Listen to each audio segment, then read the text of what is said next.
선생님이 읽어주는 성경 이야기. 바울의 첫 번째 선교 여행. 사도행전 13장에서 14장 말씀. 예수님을 믿는 사람들을 괴롭혔던 사울, 여러분도 기억하고 있지요? 그런데 그 사울이 부활하신 예수님을 만난 뒤 누구보다 열심히 복음을 전하는 사람으로 완전히 바뀌었답니다. 처음엔 아무도 그를 믿지 않았지만 오직 바나바는 사울을 믿어주었어요. 그래서 바나바는 사울을 다른 제자들에게 소개해주고 함께 안디옥 교회에서 사역하자고 제안했어요. 그 후 바나바와 사울은 안디옥 교회에서 성도들에게 하나님의 말씀을 열심히 가르쳤어요. 그러자 동네 사람들은 안디옥 교회의 성도들을 보며 그리스도인이라 부르기 시작했어요. 그리스도인이란 예수님을 닮은 사람이라는 뜻이에요. 얼마 지나지 않아 안디옥 교회는 사울과 바나바를 선교사로 파송했어요. 선교사는 예수님의 복음을 여러 나라와 지역에 전하는 사람이랍니다. 그들이 처음 도착한 곳은 구브로라는 섬이었어요. 그곳에는 서기오 바울이라는 총독이 있었는데 그는 예수님에 대해 큰 관심을 두고 있었어요. 그래서 바나바와 사울을 불러 하나님의 말씀을 듣고 싶어 했지요. 그런데 그곳에는 바예수라는 이름의 악한 마술사가 있었어요.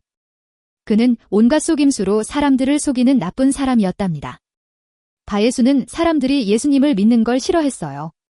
그래서 총독이 하나님의 말씀 듣는 것을 자꾸만 방해했어요. 참다 못한 사울은 마술사를 꾸짖으며 말했어요. 하나님께서 내게 벌을 내리실 것이다. 너는 앞을 보지 못하는 맹인이 될 것이다. 그러자 정말로 바예수는 그 순간 맹인이 되었답니다. 하나님께서 그를 벌하신 거예요? 이 놀라운 일을 본 총독은 그날로 예수님을 믿게 되었어요. 그리고 이때부터 사울은 바울이라는 새 이름으로 불리게 되었답니다. 바나바와 바울은 계속해서 선교 여행을 이어갔어요. 다음으로 도착한 곳은 비시디아 안디옥이었지요.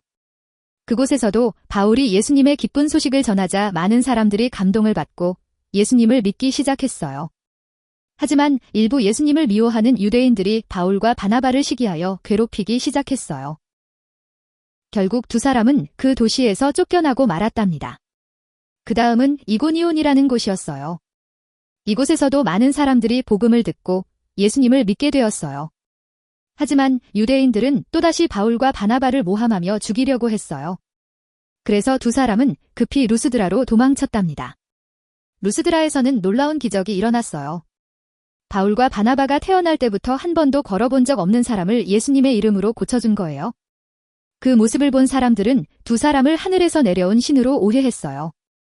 바나바는 제우스라 하고 바울은 헤르메스라 하며 제사까지 지내려 했던 거예요. 그래서 바울이 큰 소리로 그들을 말렸어요.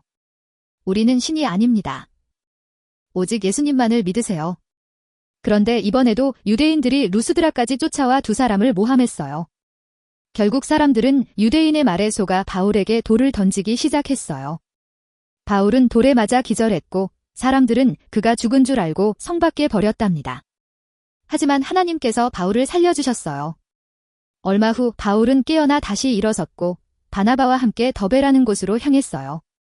그렇게 두 사람은 두려움 없이 복음을 전했고 그들이 가는 곳마다 예수님을 믿는 사람들이 점점 늘어났답니다.